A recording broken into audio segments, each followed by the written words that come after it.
Les documents que vous avez sous les yeux, il y en a 4. 2 entretiens et 2 notes de lecture.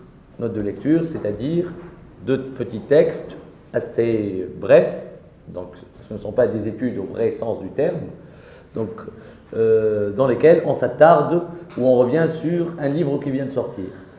Les grandes revues, les magazines sérieux proposent régulièrement ce qu'on appelle des notes de lecture, donc des articles brefs dans lesquels on dit l'essentiel sur un livre qui vient de sortir. Donc les 4 textes, vous voyez page 5, 6, 7, 8, ensuite 45, etc., jusqu'à la page 300 et quelques. Ils sont tirés d'un livre que je suis en train de préparer. Donc c'est pour vous montrer que aussi on peut tirer profit de ces articles de presse pour faire des études. Mais c'est un livre dans lequel je vais rassembler mes 10 ans de chronique journalistique. Donc je vais appeler ça Sébille, une citation de soi, articles et entretiens pour papier journal.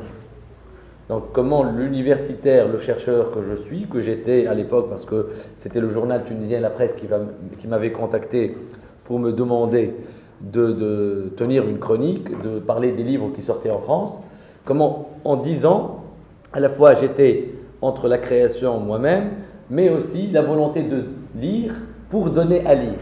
C'est-à-dire que je lisais des livres et j'écrivais des articles pour que les gens, à leur tour, s'y intéressent. Et en même temps, grâce à mon petit réseau, j'ai pu organiser organiser ou réaliser des entretiens.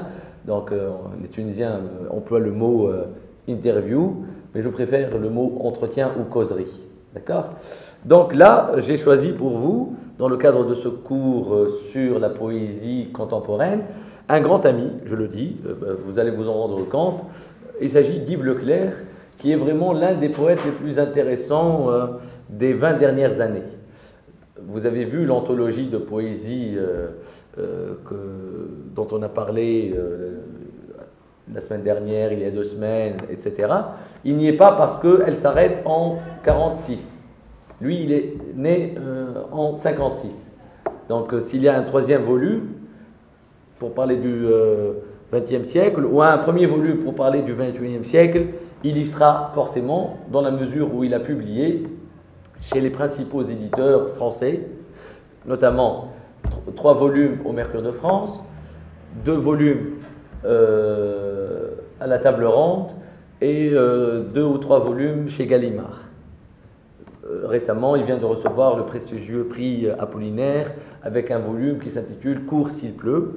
Et donc le dernier texte que vous allez lire est une note de lecture publiée dans une très bonne revue de littérature et de philosophie qui s'appelle Alchimie, qui est publiée par les éditions Classique Garnier. Le livre « Cours Alchimie ». Vous l'avez là. Donc la dernière page, « In Alchimie », revue semestrielle de littérature et philosophie. C'est le 15e numéro qui est apparu en novembre dernier.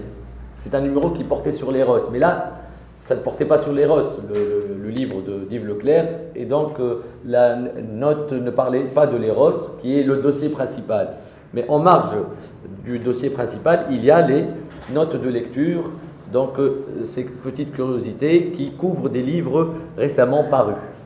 Alors, donc Yves Leclerc, vous allez voir, hein, si vous le lisez, que ce soit dans sa poésie en vers, dans ses notes poétiques ou bien dans ses critiques, parce qu'il a beaucoup écrit pour la Nouvelle Revue Française, la prestigieuse NRF, où il a été chroniqueur, vous allez vous rendre compte que c'est un esprit très intéressant.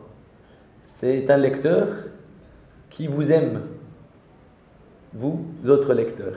Lui-même, il lit pour vous et il vous montre qu'il vous aime parce qu'il vous propose, c'est comme une abeille, elle prend dans les plantes ou dans les fleurs des choses bizarres qui ne sont pas comestibles pour nous humains, elle les travaille et ça donne le miel en quelque sorte.